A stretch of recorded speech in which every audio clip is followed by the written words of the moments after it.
ఈరోజే చివరి మార్గశిర గురువారం. పైగా ఈ సంవత్సరంలో అంటే 2024 సంవత్సరంలో ఇదే మొదటి అమావాస్య. ఎంతో విశేషమైన పవిత్రమైన రోజు ఇది. మార్గశిర మాసము అంటే లక్ష్మీనారాయణులకు ప్రీతికరమైన మాసం. అందున మార్గశిర మాసంలో గురువారం రోజు అంటే లక్ష్మీవారం రోజు ఆ లక్ష్మీదేవిని పూజిస్తే సంపదలకు లోటు ఉండదని, సకల శుభాలు కలుగుతాయని పురాణాలు చెబుతున్నాయి. మరి ఎంతో విశేషమైన ఈ చివరి మార్గశిర గురువారం రోజు ఈ కథను విన్నా, చదివినా, చెప్పినా, వినిపించినా జన్మజన్మల పాపాలు తొలగి కోటి జన్మల పుణ్యం వస్తుంది, సకల శుభాలు కలుగుతాయి. మరి ఆ కథ ఏంటో ఇప్పుడు ఈ వీడియోలో తెలుసుకుందాం. ఎంతో విశేషమైన మార్గశిర గురువారం రోజు శ్రీ మహాలక్ష్మీదేవిని పూజించి తరువాత ఈ వ్రత కథను శ్రద్ధా భక్తులతో వినాలి లేదా చదవాలి. ఈ శ్రీ మహాలక్ష్మీదేవి కథ ద్వాపర యుగంలో జరిగింది. పూర్వం సౌరాష్ట్ర దేశాన్ని భద్రశ్రవుడు అనే రాజు పరిపాలిస్తూ ఉండేవాడు. ఆ రాజు మహాపరాక్రమవంతుడే కాక విద్వాన్ వేదాంతుడు. అతని భార్య పేరు సురత్ చంద్రిక. ఆమె మంచి సౌందర్యవతి, అంతేకాదు గొప్ప పతివ్రతగా కూడా పేరుగాంచింది. ఆ రాజు రాణికి 8 మంది సంతానం. వారిలో 7 కుమారులు, 1 కుమార్తె. కుమార్తె పేరు శ్యామబాల. ఒకరోజు శ్రీ మహాలక్ష్మి తన మనసులో ఇలా అనుకుంది. ఏంటి అంటే నేనెప్పుడు ఆ రాజు ఇంట్లోనే వెలుస్తాను అని మనసులో అనుకుంది. తాను ఆ రాజు ఇంట్లో వెళ్ళడం వల్ల రాజే కాకుండా ప్రజలు కూడా భోగభాగ్యాలతో సుఖ సంపదలతో వర్ధిల్లుతారు.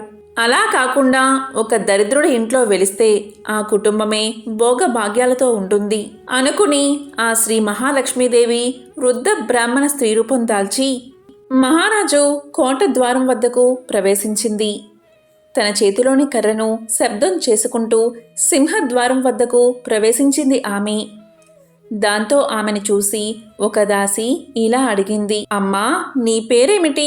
నీవెవరు? నీ నివాసం ఎక్కడా? నీవు ఎక్కడి నుంచి వచ్చావు అని అడిగింది. అప్పుడు వృద్ధ బ్రాహ్మణ స్త్రీ రూపంలో ఉన్న మహాలక్ష్మి ఇలా సమాధానం చెప్పింది. నా పేరు కమల. నా భర్త పేరు భువనేశ్వర్. నేను ద్వారకలో నివాసం ఉంటాను. నేను చెప్పేది విను. మీ రాణి సురచంద్రిక గత జన్మలో ఒక వైశ్యుడి భార్య. ఆ వైశ్యుడు చాలా దారిద్ర్యంతో బాధపడుతూ ఉండేవాడు. అందువల్ల ఆ భార్యాభర్తలకు నిరంతరం తగాదాలతో సంసారం సాగుతూ ఉండేది. ఒకనాడు ఆ వైశ్యుడు తన భార్యను గట్టిగా కొట్టాడు. ఆ బాధ భరించలేక ఆమె ఇల్లు వదిలి ఆకలితో అడవికి వెళ్ళిపోయింది. అలా ఆమె అడవిలో నడుచుకుంటూ వెళ్తూ ఉండగా శ్రీ మహాలక్ష్మికి ఆమెపై జాలి కలిగింది. దీంతో మహాలక్ష్మి వైశ్యుని భార్యను, ఎందుకమ్మా అలా ఉన్నావు? ఈ స్థితికి కారణమేమిటి అని అడగగా వైశ్యుని భార్య గతమంతా ఆమెకు చెప్పి ఎంతో బాధపడింది. అప్పుడు శ్రీ మహాలక్ష్మీదేవి వైశ్యుడి భార్యకు శ్రీ మహాలక్ష్మి వ్రతాన్ని ఉపదేశించింది. దీంతో ఆ వైశ్యుడి భార్య శ్రీ మహాలక్ష్మీదేవి ఉపదేశించిన వ్రతాన్ని చేసింది. ఆ వ్రతం పూర్తయ్యేసరికి సకల సంపదలు వచ్చాయి. ఇలా ఎన్నో సంవత్సరాలు వైశ్యుడి భార్య వ్రతాన్ని ఆచరించింది. ఎవరైతే శ్రీ మహాలక్ష్మీదేవి వ్రతాన్ని ఆచరిస్తారో వాళ్ళు సుఖ సంపదలతో జీవిస్తారు. ఆ వ్రత ప్రభావం వల్లే ఈ జన్మలో వారిద్దరూ రాజు భద్రశ్రవుడిగా, రాను సురచంద్రికగా జన్మించారు. కానీ వారు ఈ జన్మలో భోగభాగ్యాల్లో మునిగిపోయి వ్రతం గురించి మర్చిపోయారు. ఆ వ్రతం గురించి గుర్తు చేయడానికే నేను ఇక్కడికి వచ్చాను అని దాసీతో చెప్పింది. దానికి ఆ దాసి ఇలా అంటుంది. అమ్మా, శ్రీ మహాలక్ష్మి వ్రతం ఎప్పుడు ఏ విధంగా ఆచరించాలి అని అడగగా ఆ వృద్ధ బ్రాహ్మణ స్త్రీ రూపంలో ఉన్న మహాలక్ష్మీదేవి మహాలక్ష్మి వ్రతాన్ని ఎలా చేయాలో ఇలా వివరించింది. మార్గశిర మాసం మొదటి లక్ష్మీవారం నుండి శ్రీ లక్ష్మీనారాయణను పూజించి పరమాన్నాన్ని నైవేద్యంగా పెట్టి, ఓ మహాలక్ష్మీ తల్లి, ఈరోజు నా యథాశక్తితో నిన్ను పూజిస్తున్నాను, నువ్వు ప్రత్యక్షమవ్వు. ఈ విధంగా లక్ష్మీదేవిని ప్రార్థించి నైవేద్యంగా పెట్టిన పరమాన్నాన్ని ప్రసాదంగా కొంచెం బ్రాహ్మణుడికి పెట్టి మిగిలిన దాన్ని సకుటుంబంగా తినాలి. మార్గశిర మాసం గురువారం రోజు ఈ ప్రకారంగా పూజ చేయాలి. ఆఖరి వారం బ్రాహ్మణుల చేత వ్రతం చేయించుకుని దక్షిణ తాంబూలాలు ఇవ్వాలి అని వృద్ధ బ్రాహ్మణ రూపంలో ఉన్న మహాలక్ష్మీదేవి చెప్పగా అంతా విన్న దాసి ఇలా పలుకుతుంది. అమ్మా, నా వల్ల మీకు ఆలస్యం అయిపోయింది అని చెప్పి ఆ దాసి ఆమెకు సాష్టాంగ నమస్కారం చేసి, సరే అమ్మా, నేను వెళ్ళి రాణిగారిని తీసుకువస్తానని ఆ దాసి సురచంద్రిక వద్దకు వెళ్ళి సురచంద్రికతో ఆ వృద్ధ బ్రాహ్మణ స్త్రీ చెప్పిన పూర్వజన్మ వృత్తాంతాన్ని తెలియచేసింది. దాంతో సురచంద్రిక ఆ వృద్ధురాలు నాకు చెప్పడం ఏమిటి అని కోపంతో అంతఃపురం నుండి బయటకు వచ్చి అహంకారణంగా ఆ బ్రాహ్మణ స్త్రీ వద్దకు వచ్చి చాలా కోపంతో ఇలా పలుకుతుంది. గత జన్మలో వృత్తాంతమంతా ఇప్పుడు జ్ఞాపకం చేస్తున్నావు. మర్యాదగా ఇక్కడి నుంచి వెళ్ళు అని ఆ బ్రాహ్మణ స్త్రీ చేతిలో ఉన్న కర్రను లాక్కుని కాలితో తన్ని ఆమెను అవమానించింది. దానికి ఆ వృద్ధ బ్రాహ్మణ స్త్రీ, ఓ దుష్టులారా, నీవు దేన్ని చూసి ఇంత గర్వంతో మిడిసిపడుతున్నావో అది నీ నుంచి దూరమైపోతుంది అని శపించింది. దాంతో సురచంద్రిక, నీవు నన్ను శపించేదేమిటి, ఇక్కడి నుంచి వెంటనే వెళ్ళిపోని గట్టిగా అరిచింది. దానికి ఆమె, నీ ముందే నేను వెళ్ళిపోతున్నాను, నీవు నన్ను అవమానించావు, నేను వెళ్ళిన వెంటనే నీకు తెలుస్తుంది అని అనగానే సురచంద్రిక ఇలా పలుకుతుంది. నీవు నన్ను శపించడానికి నీవేమైనా లక్ష్మీదేవి అనుకుంటున్నావా అని సురచంద్రిక కోపంతో ఆ వృద్ధ స్త్రీ చేతిలో ఉన్న కర్రను తీసుకుని అవతలకు తోసేసింది. దీంతో లక్ష్మీదేవి లేచి నిల్చుని కుంటుకుంటూ మూనుగుతూ బయటకు వెళ్ళిపోతూ ఉండగా దారిలో శ్యామబాల నిలబడి ఉంది. రాజకుమారి శ్యామబాల ఇలా పలుకుతుంది. మామగారు, ఏమైంది మీకు అని అడగగా వృద్ధ స్త్రీ రూపంలో ఉన్న లక్ష్మీదేవి రాజకోట వద్ద జరిగిందంతా రాజకుమారికి వివరించింది. దానికి శ్యామబాల ఇలా పలుకుతుంది. మామగారు, జరిగిన దానికి నేను క్షమాపణలు కోరుతున్నాను అని రెండు చేతులు జోడించి క్షమాపణలు చెప్పగా లక్ష్మీదేవికి ఆమెపై దయ కలిగింది. శ్యామబాలకు శ్రీ మహాలక్ష్మి వ్రతం గురించి సవివరంగా తెలియచేసింది బ్రాహ్మణ స్త్రీ రూపంలో ఉన్న మహాలక్ష్మీదేవి. ఆ విధంగా వ్రత విధానం చెప్పిన రోజే మార్గశిర గురువారం. దీంతో శ్యామబాల ఎంతో భక్తి శ్రద్ధలతో ఆ వ్రతాన్ని ఆచరించింది. సిద్ధేశ్వర్ అనే రాజుకు మాలాధర్ అనే కొడుకు ఉన్నాడు. శ్యామబాలకు మాలాధరతో వివాహం జరిగింది.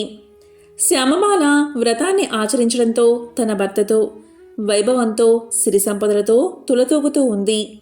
ఇక లక్ష్మీదేవి కోపగించి వెళ్లడంతో భద్రశివరాజుకు సిరి సంపదలన్నీ తొలగిపోయి దారిద్ర్యం పట్టుకుంది. పూటకు తిండి లేక ఒంటి మీద బట్టలేక చాలా దారిద్ర్యంతో బాధపడుతున్నారు. ఒకరోజు సురచంద్రిక భర్తతో ఇలా పలుకుతుంది. స్వామి, దరిద్రం వల్ల బతకడం కష్టంగా ఉంది. మన అల్లుడు మాలాధర్ రాజుగా ఉన్నాడు కదా, మీరు వెళ్ళి మన పరిస్థితి గురించి చెప్పండి అని అనగానే రాజుకు ఆమె ఆలోచించింది సరైనదే అని చెప్పి అల్లుడి రాజ్యానికి పయనమయ్యాడు. అతను దారిలో ఒక నది ఒడ్డున ఆగి విశ్రాంతి తీసుకుంటున్నాడు. నీరు తీసుకుని పోవడానికి వచ్చిన శ్యామబాల దాసీలకు రాజు కనిపించాడు, అంటే భద్రశ్రవ రాజు కనిపించాడు. ఆ దాసీలకు అతని ముఖం చూస్తే రాజులాగా, వేషం చూస్తే బికారలాగా కనిపించింది. దాంతో దాసి ఆ రాజును చేరి ఇలా అడుగుతుంది. మీరు ఎవరు, ఎక్కడి నుంచి వచ్చారు అని అడుగుతుంది. దానికి అతను, ఒకప్పుడు నేను సౌరాష్ట్రపు దేశపు రాజుని, భద్రశ్రవుణ్ణి అని కష్టంగా పలికాడు. వెంటనే దాసి ఇలా అనుకుంటుంది. అయ్యో భగవంతుడా, ఇతను మా శ్యామబాల రాణిగారి తండ్రి అని పరుగు పరుగున వెళ్ళి శ్యామబాలకు తెలియచేస్తుంది. దీంతో శ్యామబాల దాసి మేనకకు వస్త్రాలు, నగలు, ఒక గుర్రాన్ని ఇచ్చి తన తండ్రిని సకల మర్యాదలతో తీసుకురమ్మని ఆజ్ఞాపిస్తుంది. ఇక శ్యామబాల తండ్రికి పంచభక్ష పరమాణాలతో భోజనం పెడుతుంది, సకల మర్యాదలు చేస్తుంది. తండ్రి వెళ్ళేటప్పుడు ఒక బిందె నిండా ధనాన్ని ఇస్తుంది. దీంతో ధనాన్ని తీసుకుని తన దేశం వచ్చేస్తాడు భద్రశ్రవుడు. సురచంద్రిక దగ్గరకు వెళ్ళి, ఇదిగో నీ కూతురు బిందె నిండా ధనమిచ్చిందని పిలిచి బిందె మూత తీసి చూడగా బిందెలో అంతా బొగ్గే ఉంటుంది. లక్ష్మీ కటాక్షం లేకపోవడం వల్లే ధనం బొగ్గుగా మారిపోతుంది. ఇలా ఉండగా కొన్ని రోజులకు సురత్ చంద్రిక తన కూతురు ఇంటికి వెళ్తుంది. ఆ రోజు మార్గశిర మాసంలోని 3వ గురువారం అయిపోయి 4వ గురువారం. శ్యామబాల ప్రతి గురువారం ఏ విధంగా పూజ చేస్తుందో ఆ గురువారం కూడా అదేవిధంగా పూజ చేసింది. తన తల్లిని ఎంతో బతిమాలి ఆమె చేత కూడా వ్రతం చేయించింది. వ్రతమయ్యాక తల్లిని తన రాజ్యానికి పంపించింది. సురత్ చంద్రిక తన రాజ్యానికి చేరుకునేసరికి ఆమెకు పోయిన ఐశ్వర్యమంతా వచ్చింది. మార్గశిర లక్ష్మీవార వ్రతం చేయడం వల్లే ఇలా జరిగింది. కొన్ని రోజుల తర్వాత శ్యామబాల తన పుట్టింటికి వచ్చింది. తన కూతురు తండ్రికి ధనానికి బదులు బొగ్గులు ఇచ్చింది, మరేమీ ఇవ్వలేదన్న కోపం చంద్రిక మనసులో పెట్టుకుని పుట్టింటికి వచ్చిన శ్యామబాలను ఎలా ఉన్నావని కూడా అడగలేదు. దీనికి శ్యామబాల తల్లిపై కోపగించుకోకుండా పుట్టింటి నుంచి చిటికెడు ఉప్పు తీసుకుని తన ఇంటికి వెళ్ళిపోయింది. పుట్టింటి నుంచి వచ్చిన శ్యామబాలను మాలాధర్, నీవు పుట్టింటి నుంచి ఏమి తీసుకువచ్చావు అని అడగగా రాజసారాన్ని తీసుకువచ్చాను అని నవ్వుతూ చెప్పింది శ్యామబాల. ఎక్కడ ఉంది అని మాలాధర్ అడగగా కంగారు పడకండి, మీకే తెలుస్తుంది అని సమాధానం చెప్పింది. ఆ రోజు ఆమె వండిన పదార్థాల్లో ఉప్పు లేకుండా చేసింది. మాలాధర్ భోజనానికి కూర్చున్నాడు. ఉప్పు లేకుండా చెప్పగా అతనికి తినబుద్ధి కావడం లేదు. ఆమె కంచంలోని పదార్థాలలో కాస్త ఉప్పు వేసింది. పదార్థంలో ఉప్పు వేయడంతో అవి ఎంతో రుచిగా మారిపోయాయి. ఇదే నేను పుట్టింటి నుండి తీసుకువచ్చిన రాజసారమని భర్తకు చెప్పింది. శ్యామబాల మాటలు భర్తకు నచ్చాయి. ఇద్దరూ ఎంతో సంతోషంగా భోజనం చేశారు. ఈ విధంగా లక్ష్మీ వ్రతం చేసుకున్న వారికి ఆ లక్ష్మీదేవి యొక్క కరుణా కటాక్షాలు లభిస్తాయి. ఈ వ్రతం ఆచరించిన వారికి మనశ్శాంతి లభిస్తుంది. అష్ట ఐశ్వర్యాలు, భోగ భాగ్యాలు కలుగుతాయి. దరిద్రం తొలగిపోతుంది. ఎవరైతే ఈ కథను వింటారో లేక చదువుతారో వారికి లక్ష్మీ కటాక్షం తప్పనిసరిగా కలుగుతుంది. పూర్వం మాహిష్మతి నగరాన్ని ఇంద్రసేనుడు అనే రాజు పరిపాలిస్తూ ఉండేవాడు. అతను తన రాజ్యాన్ని ఎంతో జాగ్రత్తగా, శత్రురాజులు ఆ రాజ్యం వైపు చూడకుండా అన్ని జాగ్రత్తలు తీసుకుంటూ ప్రజల్ని కాపాడుతూ రాజ్యాన్ని పాలిస్తున్నాడు. ఇలా ఉండగా కొంతకాలానికి రాజు భార్య గర్భం ధరించింది. ఈ విషయం రాజుకు చెప్పగానే ఎంతగానో ఆనందించాడు. ఇలా ఉండగా మార్గశిర మాసం వచ్చింది. ఇక రాజు భార్యకి కూడా నెలలు నిండాయి. ఒక మార్గశిర గురువారం రోజు రాణికి నొప్పులు రావడం మొదలై చక్కని ఆడపిల్లకు జన్మను ఇచ్చింది. కానీ ఆమె పుట్టిన వెంటనే తల్లి చనిపోయింది. ఈ విషయం చెలికత్తెలు రాజుకు చెప్పగా రాజు బోరున విలపించాడు. ఇదేమిటి ఇలా జరిగింది? నేను ఎంతో ప్రేమించే నా రాణి చనిపోవడం ఏమిటి అని ఎంతో బాధపడుతూ రాజు జ్యోతిష్యుల్లో పిలిపించి పుట్టిన యువరాణి జాతకం పరిశీలించమని అడిగాడు. దాంతో జ్యోతిష్యులు పుట్టిన గడియలు మొత్తం లెక్కించి బాగా ఆలోచించి ఎంతో బాధపడుతూ రాజుతో ఇలా పలికారు. ఓ ఇంద్రసేన మహారాజా, ఈ యువరాణి చాలా నష్టజాతకంతో పుట్టింది. మీరు ఈ ఆడ శిశువును అస్సలు జీవితంలో చూడకూడదు. పైగా ఈ ఆడ శిశువు ఒక్క క్షణం రాజభవనంలో ఉంటే రాజ్యానికి, ప్రజలకు కూడా నష్టం. మీరు కూడా చనిపోవాల్సి వస్తుందని హెచ్చరించారు. అది విని రాజు బోరున విలపించాడు. వెంటనే రాజభటులు ఇద్దరిని రప్పించి ఇలా పలికాడు. ఓ భటులారా, ఈ శిశువును వెంటనే మహా అరణ్యానికి తీసుకువెళ్ళి చంపేయండి అన్నాడు. దాంతో రాజభటులు ఆ శిశువును చేతిలోకి తీసుకున్నారు. ఎంతైనా కన్న ప్రేమ వల్ల ఆ ఇంద్రసేన మహారాజు బిడ్డను చూశాడు. వెంటనే రాజభటులు ఆ శిశువును అరణ్యానికి తీసుకుపోయారు. అలా వారు అరణ్యం గుండా పోతూ ఉంటే వారికి 2 బ్రాహ్మణ దంపతులు కనిపించారు. ఆ 2 బ్రాహ్మణ దంపతులకు సంతానం లేదు. ఇక రాజభటులు ఆ బిడ్డను చంపడానికి రాతి మీద ఆ బిడ్డను పడుకోబెట్టారు. ఆ పసికందును చంపడానికి వారికి మనస్సు రావడం లేదు. ఇలా చంపితే పసికందును చంపిన మహాపాపం అంటుకుంటుందని అనుకున్నారు వారిద్దరూ. ఆ బిడ్డను రాతి మీద పడుకోబెట్టగానే ఆ బిడ్డ బోరున ఏడవడం మొదలుపెట్టింది. అంతేకాదు ఆమె ఒంటి నుంచి దివ్యకాంతి ప్రసరించింది. ఆ పసిబిడ్డ రోదన విన్న బ్రాహ్మణ దంపతులు పరిగెత్తుకుంటూ రాజభటుల వద్దకు వచ్చి ఇలా పలికారు. ఏమిటి ఈ ఘోరం? పసికందును ఇలా బండరాతి మీద పడుకోబెట్టి ఏం చేస్తున్నారు అని అడిగారు. దానికి ఆ రాజభటులు ఇలా పలికారు. చూడు బ్రాహ్మణుడా, ఈ పసికందు మా రాజుగారి భార్యకు జన్మించింది. జన్మించిన మరుక్షణమే మా మహారాణి గారు మరణించారు.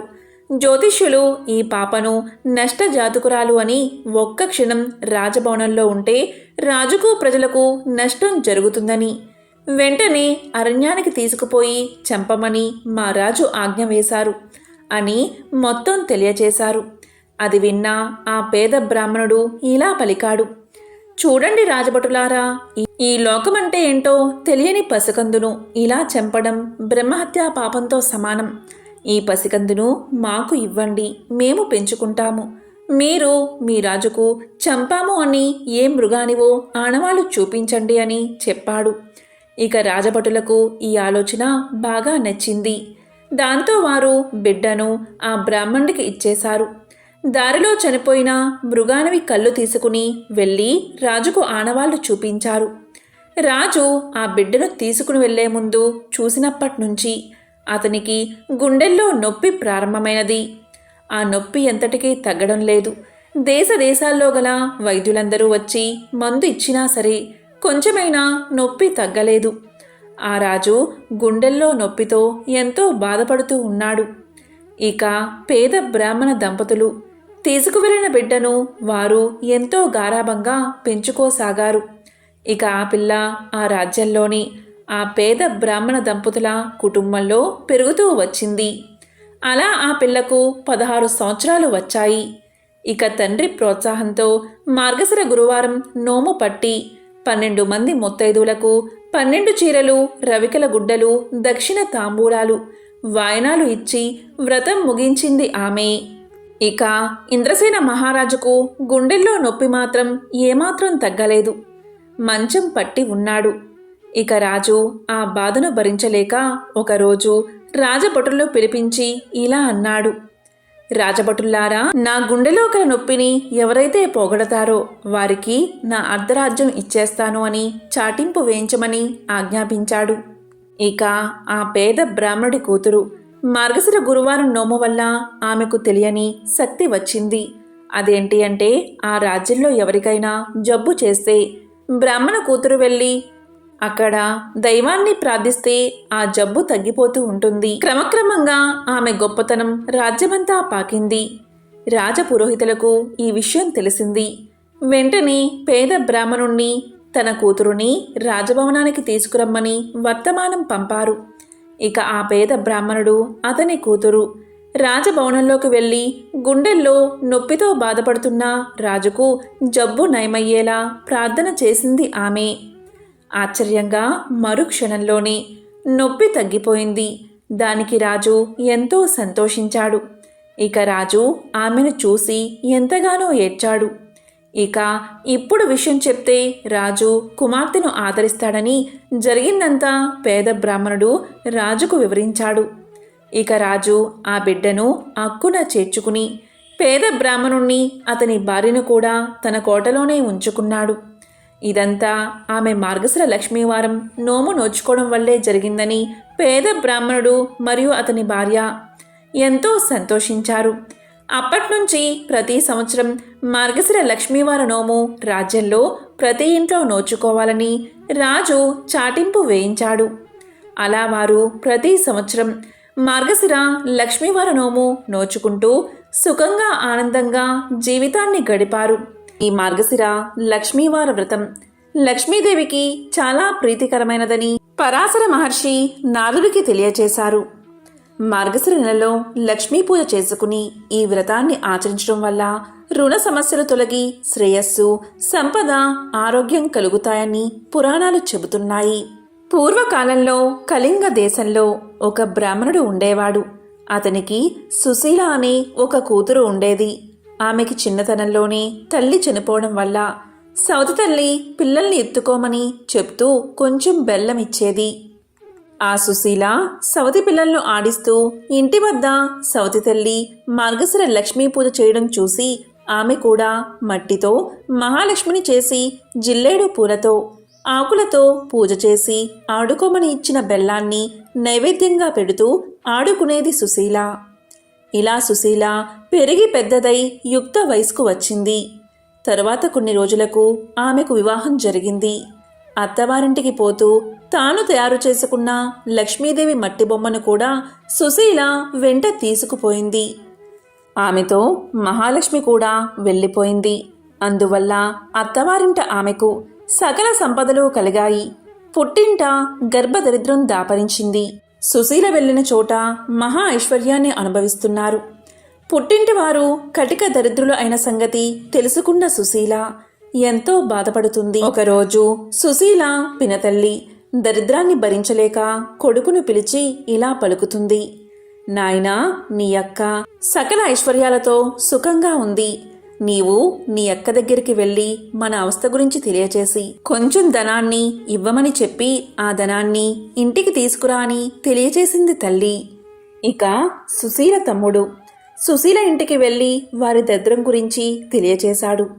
దరిద్రం గురించి తెలుసుకున్న సుశీల ఒక కర్రను దొలిపించి దాని నిండా వరహాలు పోసి తమ్ముడికి ఇచ్చింది. అతడు దాన్ని తీసుకువెళ్తూ దారిలో ఒక చెట్టుకు చేరవేసి కాలకృత్యాలు తీర్చుకుంటూ ఉన్నాడు. అంతలో ఆ త్రోవన పోయేవారు ఆ కర్రను తీసుకుపోయారు. అతడు వచ్చి కర్రను వెదకగా కర్ర దొరకలేదు. చేసేది లేక అతడు ఇంటికి పోయాడు. ఇంటికి వెళ్ళిన కొడుకును తల్లి ఏమి తెచ్చావు అని అడగగా ఏమీ తేలేదని సమాధానం చెప్పాడు. మన దరిద్రం ఇంతే అని అనుకున్నారు వారిద్దరూ. కొన్నాళ్లకు సుశీల తమ్ముడుకు కబురు పంపి ఇంటికి రప్పించుకుని పరిస్థితి ఎలా ఉందని అడిగింది. అతడు ఇంటి పరిస్థితి ఎప్పటిలాగే దరిద్రపూరితంగా ఉన్నదని సమాధానం చెప్పాడు. దాంతో సుశీల ఎంతో విచారించి ఒక చెప్పుల జోడు నిండా వరహాలు పోసి దానిపై గుడ్డ కప్పి ఆ జతను తండ్రికి ఇవ్వవలసిందని చెప్పి అతడికి ఇచ్చింది. అతడు వాటిని తీసుకుని పోతూ ఉండగా దారిలో దాహం వేసింది.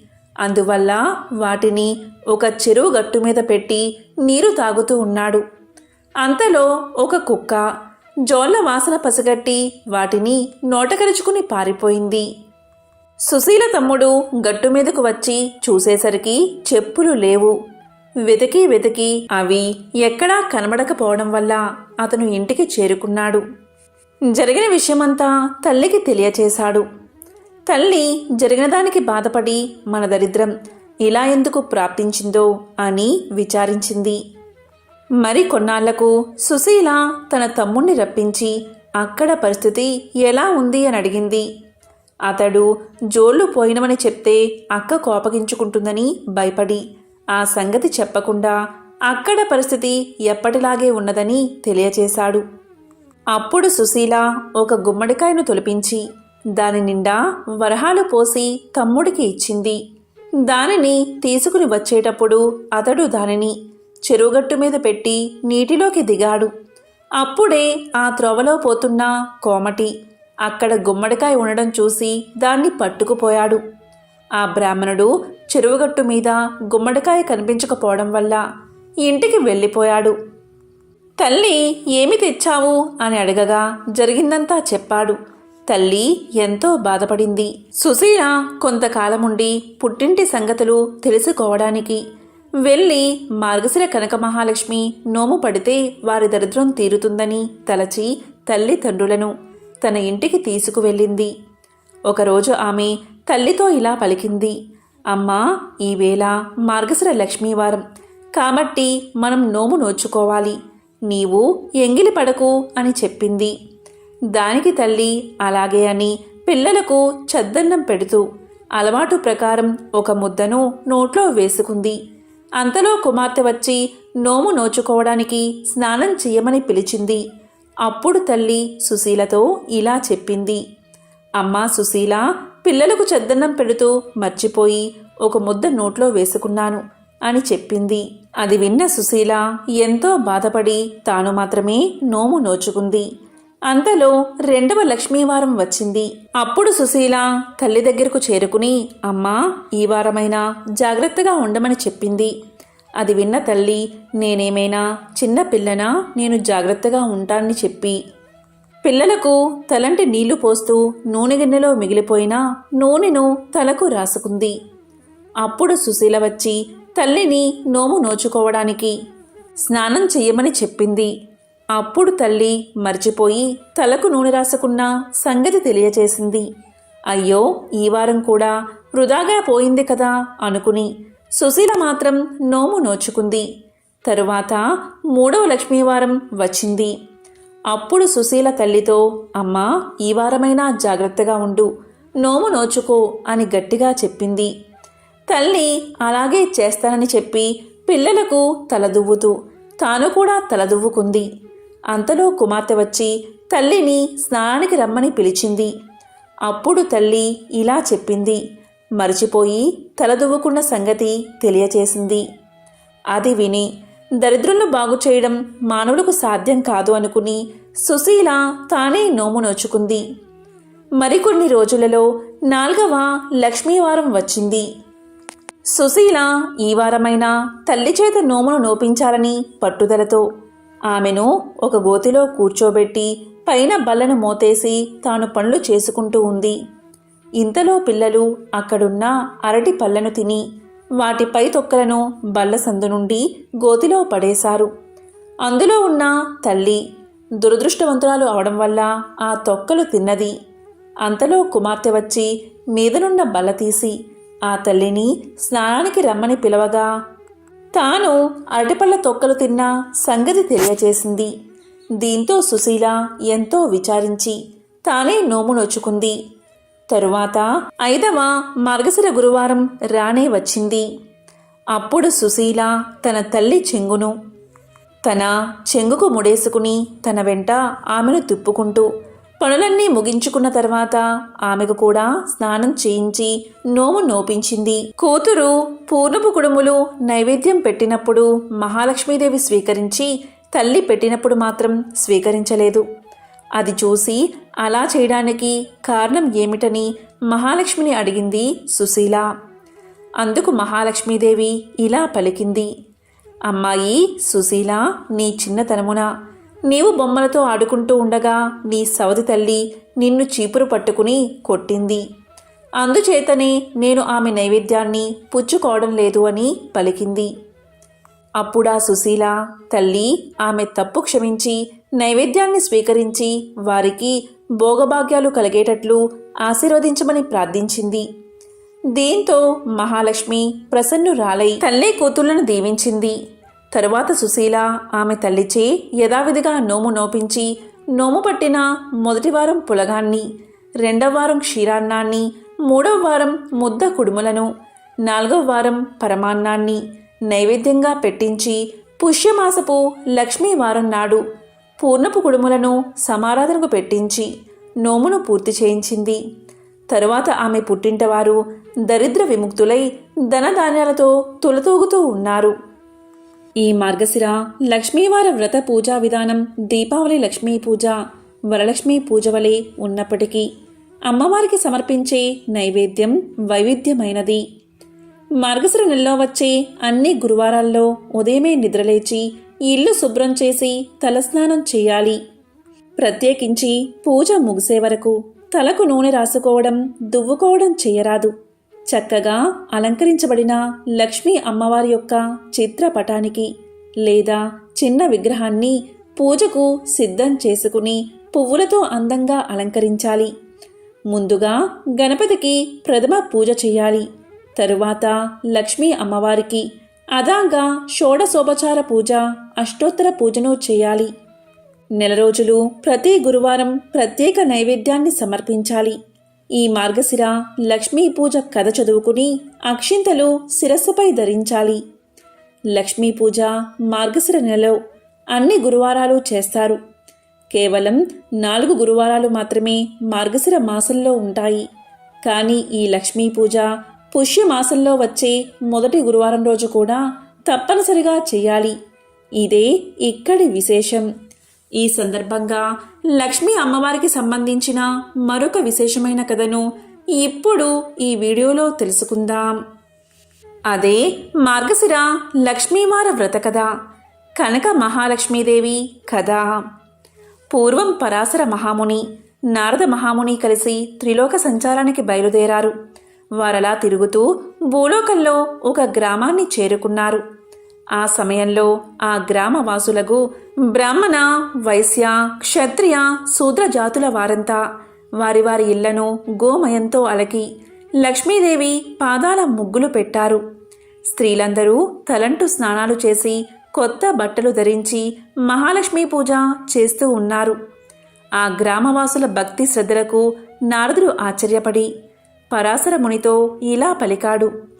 మహర్షి, బ్రాహ్మణ మొదలు కడజాతి వారి వరకు అందరూ కడు సంతోషంతో పూజలు చేస్తున్నారు కదా. ఎవరి గురించి ఈ పూజలు చేస్తున్నారు? వీరు చేస్తున్న వ్రతం ఏమిటి? ఈ వ్రత నియమాలు ఎలాంటివి అని అడగగా పరాశరుడు చిరునవ్వుతో ఇలా చెప్పాడు. నారదా, ఈ దినం గురువారం కదా. ఈరోజు శ్రీ కనక మహాలక్ష్మికి అత్యంత ప్రీతికరమైన రోజు. అందువల్ల ప్రజలు లక్ష్మీ వ్రతాన్ని ఆచరిస్తున్నారు. సంవత్సరంలోని 12 మాసాలలో మార్గశిర మాసం శ్రేష్టమైనది. మార్గశిర మాసంలోని ప్రతి గురువారమును లక్ష్మీదేవికి చాలా ఇష్టమైన రోజే. శుక్లపక్ష దశమి గురువారం అయితే ఆ రోజు సుదశా వ్రతము అంటారు. ఈ వ్రతం శ్రీ మహాలక్ష్మీదేవికి మిక్కిలి ఇష్టమైనది అని చెప్పి ఊరుకున్నాడు. ఇదంతా బ్రహ్మ మానసపుత్రుడైన నారదుడు ఆలకించి, మహనీయ, మున్ను ఈ వ్రతాన్ని ఎవరైనా ఆచరించారా? వారు ఎలాంటి ఫలితాన్ని పొందారు? ఆ చరిత్రను కూడా వివరించమని వేడుకోగా పరాశరుడు ఇలా చెప్పడం ప్రారంభించాడు. నారదా, పూర్వం ఈ లక్ష్మీ వ్రతాన్ని ఆచరించిన ఒక భక్తుడి చరిత్రను తెలియచేస్తాను. శ్రద్ధగా ఆలకించి ఆనందించు. ఒకప్పుడు లక్ష్మీదేవి శ్రీ మహావిష్ణువుకు సేవలు చేస్తూ ఇలా పలికింది.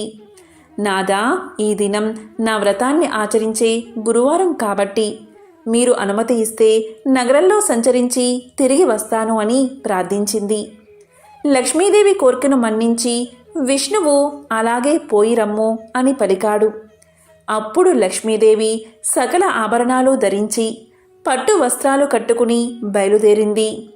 ఆమె వెళ్ళిన వెనుకనే విష్ణువు ఒక ముసలి బ్రాహ్మణ స్త్రీ రూపం ధరించి ఆ మాయావేషంతో ఒక ఇంటిలోకి ప్రవేశించాడు. ఇక లక్ష్మీదేవి గ్రామ సంచారం చేస్తూ వృద్ధ బ్రాహ్మణ స్త్రీ ఇంటికి వచ్చి ఆమెతో ఇలా పలికింది. ఓ అవ్వా, ఈరోజు గురువారం, మహాలక్ష్మి వ్రతదినం కదా. ఇల్లు గోమయంతో అలకి ముగ్గులు పెట్టలేదేమిటి అని ప్రశ్నించింది. అంతన ఆ అవ్వ, అమ్మా, ఆ వ్రతాన్ని ఎలా చెయ్యాలి, ఎవరిని పూజించాలి వివరించు తల్లి అని వేడుకోగా లక్ష్మీదేవి మందహాసంతో వ్రతం చేసే విధానం చెప్తాను విను అంటూ ఇలా చెప్పడం ప్రారంభించింది. మార్గశిర మాసంలో మొదటి గురువారం నాడు ప్రాతకాలమే నిద్రలేచి గోమయంతో ఇల్లు వాకిలి అలికి లక్ష్మీదేవి పాదాలు కల ముగ్గులు పెట్టాలి. కొత్త కొలత పాత్ర ఒకటి తెచ్చి కడిగి ఎండబెట్టాలి. దానిని వివిధ రకాల బొమ్మలతో, ముగ్గులతో అందంగా అలంకరించాలి. స్నానం చేసి శుభ్రమైన వస్త్రాలు కట్టుకుని శుచిగా ఉంచి ఒక బల్ల కడిగి దానిమీద కొత్త ధాన్యం, ఎరుపు, నలుపు, తెలుపు రంగులవి కొద్దిగా వెయ్యాలి. మరికొంచెం కొత్త కొలత పాత్రలో వెయ్యాలి. ఆ పాత్రపైన 3 పోక చెక్కలు పసుపు నీటిలో కడిగి ఉంచాలి. తెల్లధాన్యం ఈనెలు తీసుకుని వచ్చి వాటిని జడవలే అల్లి మనసులోని కోరిక తలుచుకుని కొత్త పాత్రపై ఉంచి దానిపై ఎరుపు రంగు వస్త్రాన్ని, పువ్వులను ఉంచాలి. లక్ష్మీదేవిని తలుచుకుని పువ్వులు, గంధం, ధూపదీపాలు సమర్పించాలి. ముందుగా పాలు నివేదించి తరువాత అన్నాన్ని, పిండి వంటలను, కూరలతో మహానైవేద్యాన్ని సమర్పించాలి. ఇది ఒక పద్ధతి. ఇక రెండవ పద్ధతి సుదశా వ్రతము. అదిలా అంటే మార్గశిర మాసంలోని శుక్ల దశమి గురువారం రోజు ఈ వ్రతాన్ని ఆచరించాలి. ఆ రోజు ఉదయమే నిద్రలేచి గోమయంతో ఇల్లు అలికి వాకిలి కడిగి రంగురంగుల ముగ్గులు వేసి లక్ష్మీదేవి పాదము లాంటి ముగ్గులు పెట్టాలి. తరువాత స్నానం చేసి ఒక ఆసనాన్ని శుభ్రం చేసి ముగ్గులు వేసి ఇంటిలో తూర్పు దిశగా ఉంచి లక్ష్మీదేవ పూజ నిమిత్తమై ఒక పోక చెక్కను పసుపు నీళ్లతో శుభ్రంగా కడిగి దానిని పంచామృతంతోనూ శుద్ధోదకంతోనూ స్నానం చేయించి ఆసనంపై ఉంచి గంధం రాసి పుష్పాలు పెట్టి లక్ష్మీదేవిని జపిస్తూ 10 ముళ్ళు వేయాలి. 10 నాడులు కల దర్భగడ్డితో దాన్ని కప్పాలి. లక్ష్మీ చిత్రమును వ్రతడోర్యాలు ఉంచి ధూపం వెయ్యాలి. తరువాత నైవేద్యం నిమిత్తం వండిన పదార్థాలన్నీ సమర్పించాలి. ముఖ్యంగా పచ్చి బియ్యం కొంత నానబెట్టి వాటిని పిండిగా దంచి ఉండ్రాళ్ళు చెయ్యాలి. కొబ్బరికాయ, అరటిపళ్ళు, జున్ను, తీపి పదార్థాలు అన్నీ 10 రకాల వరకు ఉంచి లక్ష్మీదేవికి నైవేద్యం పెట్టాలి. ఆ ప్రసాదాన్ని ఇతరులకు కూడా పంచిపెట్టాలి. ఆ విధంగా పంచని ఎడల వారికి లక్ష్మీ కటాక్షం లేక సిరి కలగదు. గురువారం నాడు నూనెతో వంటలు కానీ పిండి వంటలు కానీ చేయకూడదు. గురువారం పూజ చేసేవారు చేపం మాంసం తినకూడదు. తలకు నూనె రాసుకోకూడదు. అంతేకాదు పత్తితో ఒత్తులు చేసిన ఆనపకాయ కానీ నీచు కూరలు కానీ తిన్నా, మంచంపై పడుకున్నా, రాత్రులు పెరుగన్నం తిన్నా లక్ష్మి ఇంట ఉండదు. ఇంకా దరిద్రులు అవుతారు.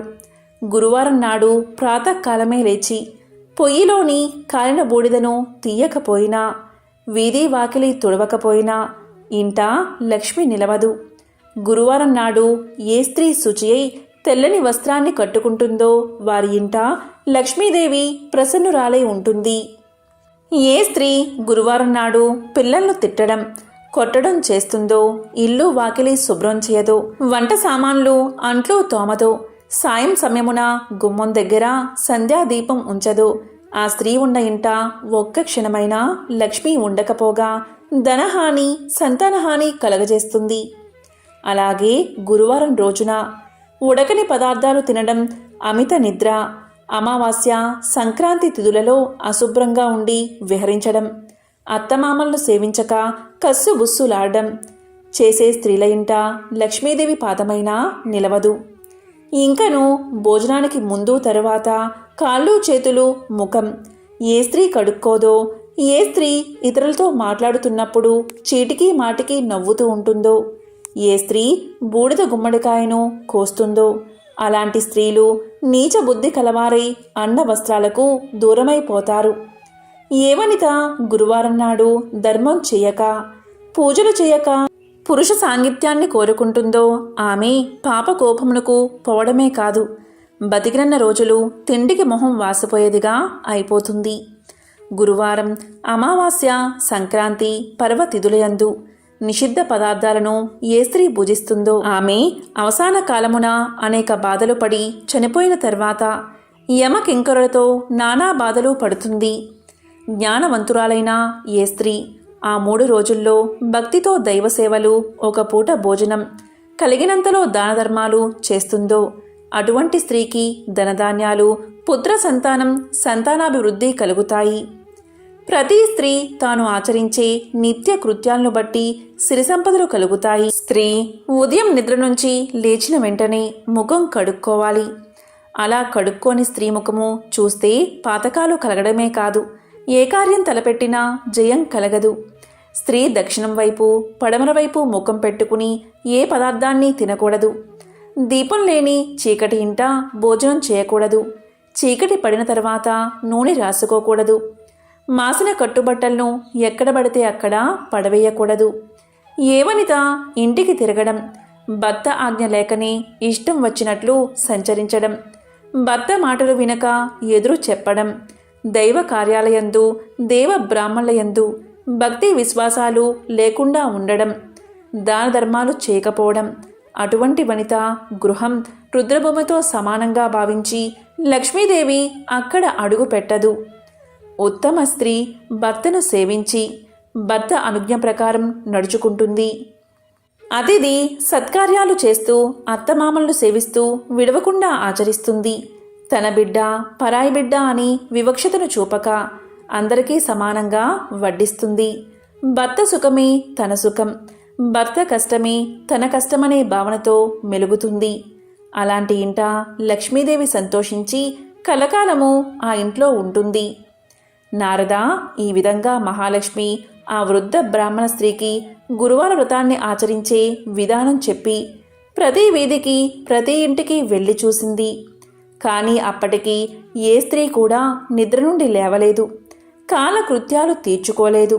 తలలు విరబోసుకుని వంటి మీద బట్ట సరిగ్గా లేక గుర్రుపెట్టి నిద్రపోతున్నారు. అప్పుడు లక్ష్మీదేవి వారందరినీ చూసి అసహ్యించుకుని ఒక మాలపల్లెకు వెళ్ళినది. ఆ పల్లెకు ఒక మూల బీద హరిజన స్త్రీ ఉన్నది. ఆమె ప్రతిరోజు ప్రాతకాలంలోనే లేచి గోమయం తెచ్చి ఇల్లు వాకిలి శుభ్రం చేసుకుని బియ్యపిండితో ముగ్గులు పెట్టి లక్ష్మీ పాదాల చెంత దీపం పెట్టి బియ్యాన్ని ఉంచి ధూపదీప నైవేద్యాలు సమర్పించి పద్మాసనంలో కూర్చుని లక్ష్మీదేవిని ధ్యానిస్తూ ఉండేది. తాను వెళ్ళేసరికి ఆ స్త్రీ భక్తితో పూజలు చేస్తూ ఉన్నందున మహాలక్ష్మీదేవి సంతోషించి ఆ పరిశుభ్ర స్థలమున తన 2 పాదాలు ఉంచి ఆమెతో ఇలా పలికింది: ఓ భక్తురాలా, నేటితో నీ కష్టాలు తీరగలవు. నీవు దుఃఖింప పనిలేదు. నీ నిశ్చల భక్తికి నేను ఎంతగానో సంతోషించాను. నీకేం కావాలో కోరుకోమని పలకగా శ్రీ మహాలక్ష్మి సాక్షాత్తు దర్శనం చూడగానే ఆమె నోట మాట రాక ఏ వరాన్ని కోరుకోలేకపోయింది. మళ్ళీ లక్ష్మీదేవి ఇలా పలికినది. మరలా లక్ష్మీదేవి ఇలా అన్నది: నీవు బ్రతికి ఉన్నాళ్లను అష్ట ఐశ్వర్యాలతో తులతూగిదువుగాక, జన్మాంతరమున వైకుంఠానికి వచ్చేదువుగాక. నా వ్రతాన్ని ఆచరిస్తూ ఉండు, నీకు శ్రీహరి అనుగ్రహం కూడా కలుగుతుందని చెప్పింది. మహాలక్ష్మి చెప్పిన ప్రకారంగా ఆ హరిజన స్త్రీ కడు నిష్టతో ధ్యానం చేస్తూ ఉన్నది. లక్ష్మీదేవి పాదాలయందే మనసు లగ్నం చేసి ఉన్నందున ఆమె భక్తికి లక్ష్మీదేవి ఆనందించి ఆమె ఉన్న పూరెగుడిసెను పెద్ద భవంతిగా మార్చినది. ఈ ఇంటికి 4 మూలలా ధనరాశులు ఉన్నాయి. దానివల్ల ఆమె భాగ్యవంతురాలు అవడమే కాదు, 5 పుత్రులను కూడా కన్నది. ఓ నారద, ఇంకా విను. ఆ హరిజన స్త్రీకి లక్ష్మీదేవి ఐశ్వర్యాన్ని కలిగించిందంతా బలరాముడు తన దివ్య దృష్టి వల్ల తెలుసుకుని విష్ణుమూర్తి వద్దకు వెళ్ళి ఇలా పలికాడు: లక్ష్మీదేవి మాల పల్లెకు పోయి అంటరాని మాల స్త్రీకి సిరి సంపదలు ఇచ్చినందున మహానేరం చేసింది. కాబట్టి లక్ష్మిని నీ మందిరంలోకి రానివ్వదని తెలియచేశాడు. అంతలోని గ్రామ సంచారం చేసుకుని వస్తున్న లక్ష్మీదేవిని విష్ణు మందిరంలోకి ప్రవేశిస్తూ ఉండగా బలరాముడు ద్వారమునికి అడ్డంగా నిలబడి లోపలికి రావద్దని శాసించాడు. అదేవిధంగా శ్రీ మహావిష్ణువుతో శ్రీహరి నీవు ఈమె ముఖాన్ని చూడవద్దని ఆజ్ఞాపించాడు. అన్నగారి ఆజ్ఞ ప్రకారం లక్ష్మీదేవిని విడిచిపెట్టడానికి హరి ఒప్పుకున్నాడు. వెంటనే లక్ష్మీదేవి తాను ధరించి ఉన్న బంగారు నగలు తీసేసి పట్టు చీరను విడిచి చిరిగిన వస్త్రాలు ధరించి ఇల్లు విడిచి వెళ్ళొద్దని పరిచారికలు ఎంత బతిమాలినా వినకుండా మరలా వస్త్రాన్ని చెప్పి వెళ్ళిపోయింది. ఆమె వెళ్ళిపోయిన తర్వాత బలరాముడు శ్రీహరితో కలిసి మందిరంలోని ప్రతి గదిని చూడగా అన్ని గదులు వెలవెలబోతూ ఉన్నాయి. ధనాగారంలో ధనం లేదు. వస్తు సామాగ్రి అంతా మాయమైపోయింది. వంటలు వండడానికి పదార్థాలు లేవు. బంగారు బిందెలు మట్టి కుండలుగా మారిపోయాయి. ఆఖరికి తాగడానికి పాత్రగాని నీరుగాని లేకపోవడం వల్ల దాహంతో ఉపవాసం ఉండి నిద్రపోయారు. మరునాడు ప్రాతకాలమున ముఖం కడుక్కోవడానికై నీరు దొరకలేదు. ఇక వారిద్దరికీ ఏమీ తోచలేదు. అంత బలరాముడు జగన్నాథుడైన విష్ణుమూర్తితో ఇలా పలికాడు: తమ్ముడు, మనం నిన్నటి రోజున ఆహారం తీసుకోలేదు. చాలా నీరసపడిపోయి ఉన్నాము. ఈ రోజైనా తిండి తినకపోతే ఎలా బతుకుతాము? అన్నీ కొరతగా ఉన్నాయి. కాబట్టి మనం బిచ్చమెత్తైనా ప్రాణాలు నిలబెట్టుకోవాలి. కాబట్టి ఇద్దరం బయలుదేరదాం రమ్మని అనగా జగన్నాథుడు అంగీకరించాడు. ఇద్దరూ సాధు వేషాలు వేసుకుని భిక్షాటనకు బయలుదేరారు. వారు ఎవరింటికి వెళ్ళి అడిగినా వారు కపట సన్యాసులు, చోరులు అని ఒక్కరూ భిక్ష పెట్టలేదు. కసరి పొమ్మన్నారు. అలా వారిద్దరూ తిరుగుతూ ఒక షావుకారు ఇంటికి వెళ్ళి భిక్షాందేహి భిక్షాందేహి అని అన్నారు. వెంటనే ఆ షావుకారు వారిద్దరినీ ఆదరించి కూర్చోబెట్టి భోజన పదార్థాలు తేవడానికి లోపలికి పోయి చూడగా పదార్థాలన్నీ మాయమైపోయాయి. దానితో బలరామకృష్ణుడు ఆకలి బాధతో తూలిపోతూ ఒక చెరువు దగ్గరకు చేరుకున్నారు. ఆ కొలను నిండా పద్మాలు విరబూసి ఉన్నాయి. సరే, వీటి తూడికాయలను తిని ఇప్పటి ఆకలి బాధ తీర్చుకుందామని చెరువులోకి దిగగా ఆ చెరువు నీరంతా ఎండిపోయింది. చేసేది లేక వారు నిరాశతో వెళ్ళిపోయారు. అలా వెళ్ళగా ఒక తపస్సాలి కుటీరం కనబడింది. అతన్ని సమీపించి ఆకలి తీరడానికి ఏదైనా పెట్టమని అడిగారు. ముని తాను తినడానికి ఉంచుకున్న పాలు అన్నము ఇవ్వబోగా ఆ పాత్రలోని అన్నం పాలు మాయమైపోయాయి. ఇక చేసేది లేక వారిద్దరూ సముద్రం వైపుగా వెళ్లారు. సముద్రమున నిత్యానందుల స్వాముల వారి ఆశ్రమం కనిపించగా అక్కడికి చేరుకున్నారు. అక్కడ అన్న వస్త్రాలకు లోటు లేదు. ఎవరైనా ఆ ఆశ్రమంలో ఎన్ని రోజులైనా ఎంత భోంచేసినా అక్షయపాత్ర వలె తరగదు. కాని బలరామ జగన్నాథ స్వాములు అక్కడకు వెళ్ళగానే లక్ష్మీదేవి ఏ పదార్థాలు లేకుండా చేసింది. దాంతో అన్నదమ్ములిద్దరూ అక్కడి నుండి బయలుదేరి మరొక భవనాన్ని చేరుకున్నారు. అది లక్ష్మీదేవి నివసిస్తున్న భవనం. చాలా రోజుల నుండి తిండి లేక నీరసించి ఉన్న వారిద్దరినీ లక్ష్మీదేవి చూసినది, జాలి పడినది. వెంటనే ఆమె స్వయంగా పిండి వంటలతో భోజనం తయారు చేసి దాసదాసీల చేత వారికి స్నానానికి నీరు పెట్టించి చెలికత్తెల ద్వారా వారికి భోజనాన్ని వడ్డించింది. బలరామ జగన్నాథులిద్దరూ సంతృప్తిగా భోజనం చేసి బయట ఉన్న అరుగు మీద పడుకున్నారు. కానీ వారికి నిద్ర పట్టలేదు. ఆ ఇల్లు, ఆ ప్రాంతం, ఆ వంటకాలు అన్నీ వింతగా తోచాయి. వారు ఆలోచిస్తున్నారు. అంతలో ఒక చెలికత్తె వచ్చి, ఓ స్వాములారా, మీదే గ్రామం, ఎందుకు ఎక్కడికి పోతున్నారు? మీకు భార్యాబిడ్డలు ఉన్నారా? ఇలా ఎందుకు తిరుగుతున్నారు అని అడగగా ఏమి చెప్పాలో తోచక వారు ఒకరి ముఖం ఒకరు చూసుకున్నారు.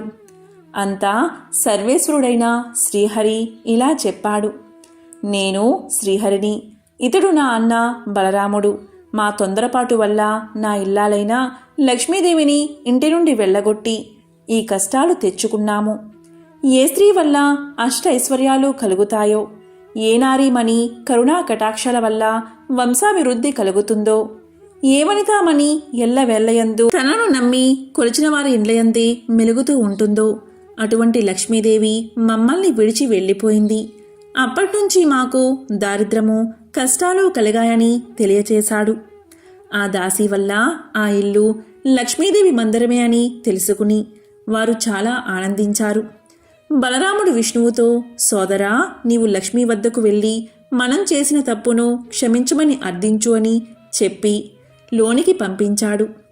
శ్రీహరి లోపలికి వెళ్ళగానే లక్ష్మీదేవి భర్తను చూసి నమస్కారం చేసి అతని పాదాలు కడిగి ఆ నీటిని తన తలపై చల్లుకుని పువ్వులతో పూజించి ఇలా పలికింది, నాదా, మీ అన్నదమ్ములిద్దరూ కలిసి నన్ను ఇంటి నుండి వెళ్ళగొట్టారు కదా, ఇప్పుడెలా నా ఇంట భోంచేశారు? చండాలపు దాని ఇంటికి ఎలా వచ్చారు? ప్రాణాలు పోసినప్పుడు జాతి కులభేదాలు అడ్డురాకూడదా అని నిష్ఠూరాడింది. అప్పుడు శ్రీహరి చిరునవ్వుతో, ప్రియా, మేమిద్దరం బిచ్చమెత్తుకోవడం అంతా తెలుసుకున్నారు. నీవు భోజనం పెట్టడం కూడా అందరూ చూశారు. మాకు శిక్ష సరిపోయినది. నీవు లేనందున వైకుంఠం చిన్నబోయినది. నిన్ను వదిలినందున మాకు అన్నీ లోపాలే జరిగాయి. కాబట్టి మా వెంటరా, వైకుంఠానికి పోదాము అని పలకగా శ్రీహరి మాటపై లక్ష్మీదేవి ఆ ఇంట అడుగుపెట్టగానే అన్నీ యథాప్రకారంగా మారిపోయాయి. ధనాగారమంతా ధనంతోనూ బంగారంతోనూ నిండిపోయింది. వస్తు వాహనాలతో, దాసీ జనాలతో, భక్తకోటితో వైకుంఠం కలకలలాడింది. కాబట్టి ఓ నారద, గురువారం నాడు లక్ష్మీ పూజ చేసి ఈ పురాణాన్ని చదివినా లేక విన్నా అలాంటి వారికి వెనుకటి జన్మలో చేసిన పాపాలు నశించి మోక్షం కలగడమే కాక 1,00,000 గోదానాలు చేసినంత ఫలితం కలిగి మరుజన్మయందు అష్ట ఐశ్వర్యాలతో తులదూగుతారు. ఈ లక్ష్మీ పురాణ పఠనం ప్రతి మానవుడు ముక్తిని పొందడానికి మార్గదర్శకం కాగలదు అని పరాశర ముని నారదులకు శ్రీ లక్ష్మీ పురాణాన్ని ఇలా వివరించాడు. కాబట్టి ఎంతో పవిత్రమైన విశేషమైన ఈ మార్గశిర గురువారం రోజు అంటే మార్గశిర లక్ష్మీ వారం రోజు ఎవరైతే ఈ కథను వింటారో లేక చెప్తారో అలాంటి వారి జన్మల పాపాలు తొలగి కోటి జన్మల పుణ్యం వస్తుంది. అష్ట ఐశ్వర్యాలు భోగభాగ్యాలు కలుగుతాయి. ఓం నమో నారాయణాయ. ఓం శ్రీ మహాలక్ష్మియే నమః. ఓం నమః శివాయ.